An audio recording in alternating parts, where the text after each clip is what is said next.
Hello everyone, कमांडियन, welcome to the world of stories आगम। फिर से मैं आप लोगों के सामने एक और नया रियल सुपरनैचुरल एक्सपीरियंस लेकर। कुछ कहानियां किताबों में नहीं मिलती, वो रहती है गलियों में, किराए के कमरों में, उन दीवारों में जहां पर नाम नहीं, सिर्फ निशान होते हैं। और ऐसी एक कहानी मैं लेकर आ गया हूं आप लोगों के सामने। और ये कहानी किसी इंसान या फिर किसी कमरे की नहीं, ये उस इंतजार की है जो कई बरसों से चला आ रहा है और शायद आने वाले कई बरसों तक चलता रहेगा। ये बात 2011 की है, जब अंकुर जयपुर में रहा करता था।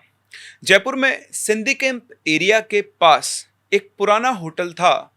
होटल कह लो, अब उसे हॉस्टल में बदल दिया गया था, जिसका नाम था राज रेस्ट हाउस। 3 मंजिला एक बिल्डिंग, पुरानी टाइलें, बहुत पुराना ये होटल शायद बना हुआ था और होटल की तरह इसे यूज नहीं किया जाता था। अंकुर यहीं पर ठहरा हुआ था कुछ दिनों के लिए, क्योंकि उसे करीबन 1 या 1.5 महीने के आसपास जयपुर में रहना था किसी काम से। और उसे वो उस हॉस्टल के अंदर जो कमरा था वो बहुत सही रेट में मिल गया था। ये जो हॉस्टल था ये बहुत ही शांत जगह पर था, जैसा अंकुर को पसंद था। लेकिन इसी हॉस्टल में एक और कमरा था, रूम नंबर 207, जो हमेशा बंद रहा करता था। जब से अंकुर इस रेस्ट हाउस में आया था, उसने रूम 207 के बारे में कई लोगों से अलग अलग बातें सुनी हुई थी। वो कमरा अंकुर ने भी कई बार बाहर से देखा था, बिल्कुल साफ सुथरा वो कमरा दिखाई देता था। लेकिन उसके बारे में वहां का जो स्टाफ था वो ये साफ साफ कहा करता था कि भैया उस कमरे के आसपास मत जाना, वहां पर एक इंतजार बंद है। वो इंतजार जो एक 4 दीवारी में कैद होकर रह गया है। तो क्या है ये इंतजार, किसका है ये इंतजार, ये सब हम जानेंगे इस कहानी में आगे। लेकिन कहानी में आगे बढ़े उससे पहले, अगर आपके पास वैसे कोई रियल सुपरनेचुरल एक्सपीरियंस है या फिर कोई इंटरेस्टिंग स्टोरी है, तो आप हमारे साथ हमारी इन दी गई आईडीज पर शेयर कर सकते हैं, या फिर हमारे व्हाट्सएप नंबर पर भी आप अपनी एक्सपीरियंसेस को हमारे साथ शेयर कर सकते हैं। इसी के साथ साथ अगर आप चैनल पर नए हैं या फिर आप पुराने भी और आपने चैनल को सब्सक्राइब नहीं किया है, तो प्लीज प्लीज प्लीज चैनल को सब्सक्राइब जरूर करें, क्योंकि आपके सब्सक्रिप्शन से हमें और ज्यादा अच्छा कंटेंट बनाने का मोटिवेशन मिलता है और नई नई चीजें ट्राई करने के भी, मतलब एक होता ना, मोटिवेट करती है कि यार कुछ और भी ट्राई करते हैं जो सब लोगों को पसंद आएगा। एक और चीज, अगर आपके मन में कोई ऐसी सीरीज है या कुछ ऐसा है जो आप चाहते हैं कि मैं आप लोगों के लिए क्रिएट करूं, तो वो भी मुझे प्लीज कमेंट सेक्शन में जरूर बताएं। चलिए बढ़ते हैं कहानी में आगे।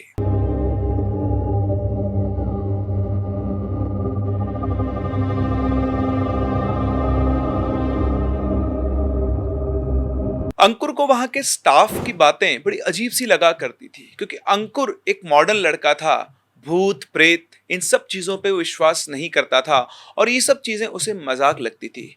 जब भी वो कभी इन चीजों के बारे में सुनता था तो वो उनके ऊपर ध्यान देना भी इम्पोर्टेंट नहीं समझता था।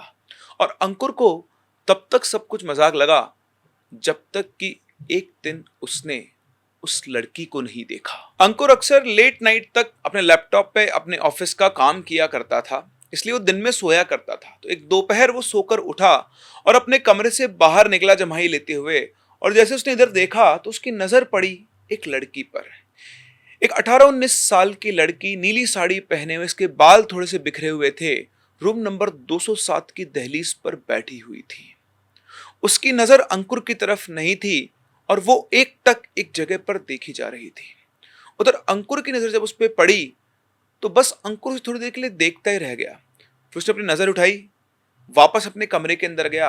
लेकिन जो कमरे के अंदर गया तो उसे बार बार ऐसा अर्ज हो रहा था, ऐसी फीलिंग आ रही थी कि वापस जाकर देखे कि आखिर वो लड़की कौन है।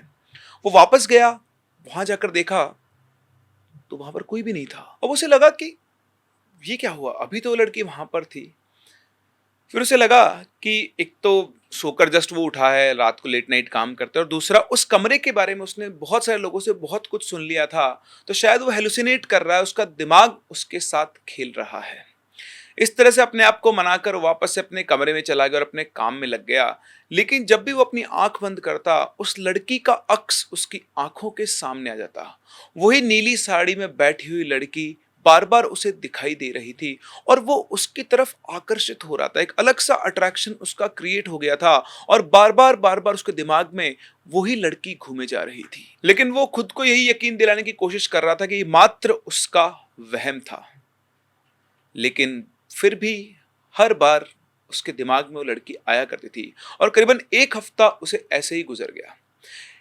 एक रात की बात है, पूरे दिन भर भाग दौड़ करके आज काम का लोड बहुत ज्यादा था उसके ऊपर, वो बुरी तरह थक गया था और सीधा अपने कमरे में आके 11 बजे वो बेड पर लेट गया और उसे कब नींद आ गई उसे पता ही नहीं चला। अब अंकुर की आंख लगते ही मानो वो टाइम में पीछे चला गया। वो अपने कमरे से बाहर निकला और उसकी नजर पड़ी उसी लड़की पर जो रूम नंबर 27 की दहलीज पर ही बैठी हुई थी और उसकी पीठ अंकुर की तरफ थी। अंकुर एकटक उसे निहारता रहा लेकिन वो एकदम शांत थी। उसे देखता रहा और तभी एकदम से वो अंकुर की तरफ पलटी और जैसे वो अंकुर की तरफ पलटी अंकुर की आंख खुल गई और जब उसकी आंख खुली तो बिल्कुल पसीने में तरबतर था। वो एक सपना देख रहा था लेकिन वो सपना जो था वो इतना रियल था कि अंकुर को विश्वास नहीं हो रहा था कि ये एक सपना है। पता नहीं क्यों अंकुर के मन में एक अजीब सा डर पैदा हो गया। आंख खुलने के बाद उसे दोबारा नींद नहीं आ रही थी और वो घबरा रहा था। उसके अंदर से एक अजीब सा डर उसे डरा रहा था। पूरी रात उसने हनुमान चालीसा चला कर रखी और सुबह उठते ही वो सीधा उस रेस्ट हाउस के गार्ड के पास पहुंचा और जाकर उससे बोलता है, कौन है वो लड़की? उसकी बात सुनकर चौकीदार सकपका गया और बोला, लड़की? कौन लड़की? किसकी बात कर रहे हो? सुबह सुबह पी रखी है, कल रात की नहीं उतरी तुम्हारी? उसकी बात सुनकर अंकुर बोलता है, बकवास मत करो, ये बताओ रूम नंबर 207 में क्या है? क्यों बंद है वो कमरा? मुझे जानना है वरना मैं इस रेस्ट हाउस के खिलाफ FIR कराऊंगा थाने में जाके अभी के अभी। अंकुर की बात सुनकर चौकीदार थोड़ा घबरा गया। उसने उसे शांत रहने का इशारा किया। फिर वो अंकुर का हाथ पकड़कर उसे अंकुर के ही कमरे में ले गया। उसने अंकुर को दरवाजा बंद करने को कहा क्योंकि वो नहीं चाहता था कि उनके बीच की बात कोई और सुने। इसके बाद उसने अंकुर को एकदम शांत बैठने को कहा। खुद एक लंबी सांस ली और बोला, उसका नाम पूजा था। दिमाग से शायद वो थोड़ी पागल ही थी, दिखने में बहुत मासूम और हर किसी पे बहुत जल्दी भरोसा कर लेती थी और शायद इसीलिए उसकी जिंदगी ने वो करवट ली जो एक लड़की के लिए सबसे दर्दनाक होता है। बेटा, पूरी सच्चाई तो मुझे नहीं पता, लेकिन जब ये सब हुआ तब मैं यहीं पर गार्ड का ही काम किया करता था और 24 घंटे यहीं रहता था। लेकिन वो कांड होने के बाद मैंने इस होटल को छोड़ दिया और अब दोबारा पिछले 1-2 सालों से अपनी रोजी रोटी चलाने के लिए मैं यहाँ पर काम कर रहा हूँ। आज से करीब 10 साल पहले की बात है। रात के करीब 11 बज रहे थे। मैं बाहर गेट पर बैठा हुआ था। होटल का मेन गेट बंद हो चुका था, होटल भी बंद हो चुका था, मतलब कोई बुकिंग वगैरह नहीं थी कि तभी एक 20-21 साल का लड़का और एक 18-19 साल की दुबली पतली लड़की दोनों मेरे पास आते और बोलते हैं कि गेट खोलो। वो दोनों बुरी तरह घबराए हुए थे। उन्हें देखकर ये लग रहा था कि वो किसी से डर कर भाग रहे हैं। उनकी हालत समझने के बाद जो मुझे ठीक लगा मैंने वो किया। मैंने गेट खोला। गेट खोलने के बाद मुझसे बोलते हैं कि हम दोनों शादी कर आए हैं और हम इस होटल में रुकना चाहते हैं, लेकिन इन लोगों के पास होटल में रुकने के लिए जो पर्याप्त पैसे नहीं थे, जितना पैसा जो रेंट था इसका होटल का वो नहीं था और मैंने उन लोगों को मना कर दिया कि इतने पैसों में तुम्हें होटल नहीं मिलेगा, कहीं और देख लो। लेकिन उस टाइम हमारे जो होटल मैनेजर साहब थे वो बहुत दयालु थे। उन दोनों ने उनको देखा, उनसे बात की और पता नहीं उन्हें क्या लगा, उन्होंने बहुत कम पैसों में उन्हें होटल में वो कमरा दे दिया और कहा कि तुम आराम से यहाँ पर रहो, घबराने वाली कोई बात नहीं है। अब वो लोग को वहां रहते हुए 1-2 दिन हुए। उसके बाद उन्होंने दोबारा से मैनेजर साहब से बात की कि हम इस होटल में कुछ काम कर लेंगे ताकि, क्योंकि हम किराया तो दे नहीं पाएंगे, कुछ इस तरह उन्होंने डिस्कशन किया और जो मैनेजर साहब थे उन्होंने उन दोनों बच्चों को अलाउ कर दिया वहां उसी रूम में रहने के लिए। अब जब भी मुझे फुर्सत मिलती मैं भी उन बच्चों के पास चला जाता उनसे बात करने के लिए। धीरे धीरे उनसे बातचीत करके मुझे पता लगा कि जो लड़का था जो उस लड़की के साथ आया था उसका नाम विशाल था। जिस गांव में रहते थे वहां पर जात पात बहुत होती थी और ये दोनों एक दूसरे से बहुत प्यार करते थे। इन्हें पता था कि इनके घर वाले कभी नहीं मानेंगे और इनकी शादी नहीं होने देंगे, इसलिए मौका देखकर ये दोनों वहां से भाग निकले और यहाँ जयपुर इस होटल में आ गए। इन दोनों ने कोर्ट मैरिज कर ली थी और विशाल ने यहीं पास में कंपनी के अंदर जॉब ढूंढ ली थी। वो अपना जॉब करने लगा, इधर पूजा जो थी वो यहाँ पे कुछ ना कुछ काम करने लगी और करीबन 11 घंटे के आसपास की विशाल की शिफ्ट रहा करती थी और होटल में पूजा दिन भर अकेली रहती थी। उसको छोटा मोटा काम दिया गया था, उस काम को खत्म करने के बाद वो दिन भर अकेली ही रहा करती थी। अपने माँ बाप से वो दूर हो गई थी, अपने परिवार को याद किया करती थी और खिड़की पर अकेली बैठी बाहर देखती रहती थी। विशाल भी अपने काम में बहुत ज्यादा बिजी हो गया था और उस बच्ची को वो इतना टाइम नहीं दे पाता था। इस वजह से धीरे धीरे वो लड़की डिप्रेशन की ओर चली गई। ना किसी से ज्यादा बात करती, ना अपने कमरे से ज्यादा बाहर निकलती। फिर एक दिन अचानक से उसकी तबीयत खराब हुई। वो कुछ काम कर रही थी और काम करते करते वो एकदम से बेहोश हो गई। विशाल उसे डॉक्टर को दिखाने लेकर गया तो उन्हें पता लगा कि पूजा करीबन 1.5 महीना प्रेग्नेंट है। मतलब इनकी शादी से पहले ही शायद वो प्रेग्नेंट हो गई थी और शायद इसी वजह से इन लोगों को शादी भी करनी पड़ी, किसको पता था। लेकिन ये खबर आते ही दोनों के चेहरे के ऊपर खुशी की लहर दौड़ गई। लेकिन पता नहीं उनकी इन खुशियों को किसकी नजर लग गई। उसकी प्रेगनेंसी की न्यूज आने के 2 दिन बाद ही विशाल अपने काम पर गया हुआ था और काम पर से वो दोबारा नहीं लौटा। पूरा दिन गुजर गया, उसके आने का समय हो गया। उसके इंतजार में वो लड़की वहीं उसी कमरे की दहलीज पर बैठी रही। लेकिन आधी रात गुजरने तक भी विशाल वापस नहीं आया। उसने आकर मुझसे कहा, मैं उसकी कंपनी में पूछने गया तो वहां पर भी उसका कोई अता पता नहीं था। कंपनी में जाने पर ये मालूम चला कि वो तो काम करने ही नहीं आया था आज, और उसका ना कोई अता पता था, ना कोई फोन नंबर, ना कोई सुराग। जब एक दिन एक रात पूरी गुजर गई, अगले दिन भी ढूंढने पर जब विशाल नहीं मिला तो ये सब लोग थाने में गए उसकी गुमशुदगी की रिपोर्ट दर्ज करवाने। अब किसी को कुछ भी समझ में नहीं आ रहा था, क्योंकि जब उसे प्रेगनेंसी की न्यूज आई थी तो वो बहुत खुश था और इस तरह से इतनी नाजुक हालत में अपनी बीवी को छोड़कर वो एकदम से गायब हो गया। पुलिस ने उस लड़की से भी पूछा कि तुम्हें किसी पर शक है या कोई ऐसी बात हुई हो जिसे तुम गंभीरता से नहीं ले रही हो, थोड़ा अपने दिमाग पर जोर डालो और याद करने की कोशिश करो। तब जाकर उस लड़की ने एक बात बताई। उसने बताया कि जब वो और विशाल डॉक्टर को दिखाकर वापस आ रहे थे तो होटल से थोड़ी दूर पहले उन्हें एक बूढ़ी औरत मिली। उसने हमें रोका और रोकते उसने विशाल से कहा कि ये गर्भवती है। अगर तुम चाहते हो कि तुम्हारी पहली संतान बेटा हो तो ये, उसने एक पुड़िया दी, बोले तुम भी खा लेना और इसे भी खिला देना। लेकिन उस दिन के बाद ये बात मैं बिल्कुल भूल ही गई थी। उसकी बात सुनकर चौकीदार ने बोला, मतलब मैंने उससे बोला कि तुम अच्छे से याद करो उस औरत का हुलिया कैसा था, मुझे बताओ। तो उसने बताया कि उसने बड़ा सा लाल रंग का एक बिंदी, अपनी मोटी बड़ी बिंदी लाल रंग की अपने माथे के बीच में लगा रखी थी। उसने लाल और काली धारियों वाली साड़ी पहनी हुई थी और देखने पर वो शायद एक बंगाली औरत लग रही थी। ये बात सुनते ही उस चौकीदार ने अपना माथा पकड़ लिया और बोला, अरे बेटा ये तूने क्या किया? वो निगोही है, निगोही। वो गर्भवती महिलाओं की ऊर्जा खींच लेती है और इसीलिए शायद वो तेरे पास आई। कई सालों से वो गायब थी, शायद उसे भनक लग गई कि तो गर्भवती है और वो ऐसा ही करती है। एक भिखारिन बनकर वो लोगों के पास आती है और फिर गायब हो जाती है। हम लोगों को लगा था कि वो मर गई है, लेकिन वो तो वापस आ गई है। अब विशाल के गायब होने की भी साफ साफ वजह नजर आ रही थी। इन लोगों को और उसको, पूजा को, खुद को भी ये लग रहा था कि कहीं विशाल उस निगोही का शिकार तो नहीं हो गया है। ये बात सुनकर पूजा को बहुत तेज धक्का लगा, क्योंकि इस दुनिया में उसका अगर कोई था तो सिर्फ विशाल ही था।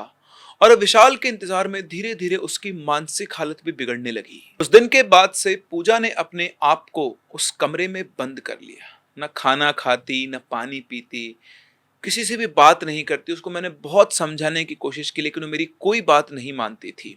वो बस कमरे की दहलीज पर बैठी रहती और बोलती कि विशाल आएगा, वो जरूर आएगा, मेरा पति जरूर आएगा, वो मुझे ऐसे छोड़कर नहीं जा सकता है। और फिर आई वो रात के करीबन 2 बजे हुए थे।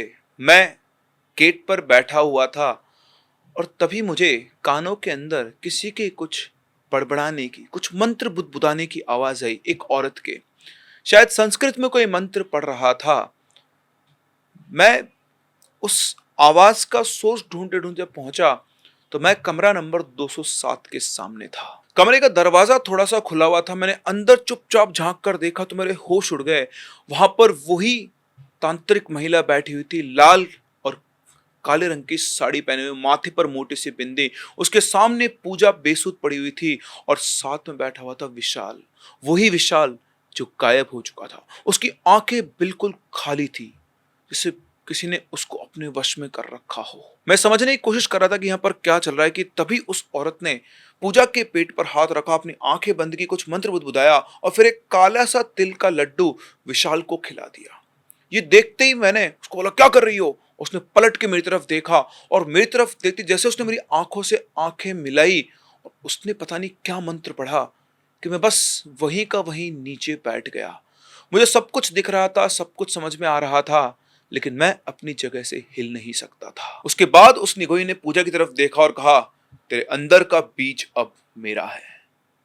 इसके बाद मेरी आंखों के सामने अंधेरा छा गया। मुझे कुछ नहीं पता क्या हुआ क्या नहीं। सुबह जब मैं उठा तो रूम नंबर 207 की कुंडी लगी हुई थी। पूजा उसके अंदर थी। मैंने खड़े होकर गेट खटखटाया, लेकिन अंदर से कोई आवाज नहीं, कोई हलचल नहीं। मैं बुरी तरह से घबरा गया था। मैं भागकर नीचे गया, होटल के स्टाफ को बाहर लेकर आया और फिर उस कमरे को खोला गया। और जब कमरे को खोला गया तो कमरे में पूजा निढाल पड़ी हुई थी। उसका पेट बिल्कुल फ्लैट हो गया था, जैसे उसका कभी कोई गर्भ था ही नहीं। डॉक्टर को दिखाया गया, रिपोर्ट साफ थी कि ये प्रेग्नेंट थी ही नहीं, कोई हार्मोनल चेंज नहीं। ऐसा लग रहा था जैसे कि तांत्रिक शक्ति ने उसके गर्भ को निगल लिया हो। पूजा बिल्कुल बदहवास थी, बिल्कुल बर्फ बन चुकी थी। उसका दिमाग काम ही नहीं कर रहा था, उसे कुछ याद ही नहीं था। वो सिर्फ एक ही रट लगाए बैठी थी, वो आएगा मेरा विशाल, मैं उसका इंतजार कर रही हूं, वो जरूर आएगा।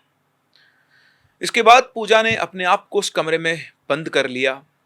वो बाहर नहीं निकलती थी। होटल के मालिक ने उसे कई बार समझाया, उसे हॉस्पिटल में भर्ती करवाने की कोशिश की, लेकिन पूजा हर बार चीखने लगती और एक ही बात बोलती कि मेरा विशाल लौटकर इसी कमरे में आएगा। और एक दिन वो खिड़की के पास बैठे बैठे दम तोड़ गई।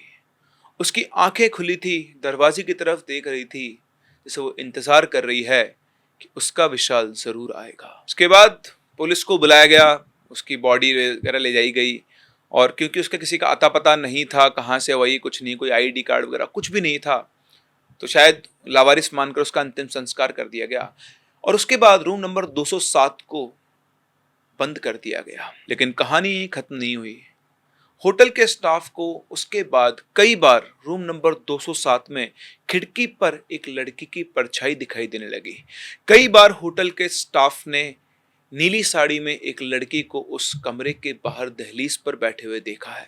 वो किसी से कुछ नहीं कहती है, बस बैठी रहती है इंतजार में कि शायद उसका पति वापस आएगा। वहां क्या हुआ क्या नहीं ये सब मुझे पता है, लेकिन मैंने कभी किसी को कुछ भी नहीं बताया, क्योंकि एक ऐसा राज है जिस पर शायद अगर मैं बताऊंगा तो भी कोई विश्वास नहीं करेगा।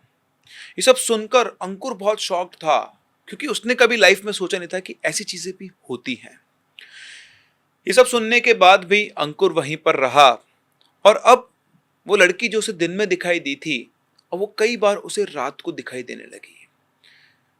कई बार जब अपना काम करके अपने कमरे से बाहर निकलता था तो देखता था कि उसे ऐसे फ्लैशेस के अंदर उस कमरे के बाहर वो लड़की बैठी हुई दिखाई देती थी। लेकिन वो अंकुर से कुछ नहीं कहती और उसे देखकर अंकुर को सारी कहानी वापस उस सामने घूम जाती और वो सोचता कि दुनिया में कितनी अजीब चीजें हैं, किस तरह से ये आत्मा इस कमरे से बंधी हुई है और आज भी शायद ये विशाल का इंतजार कर रही है।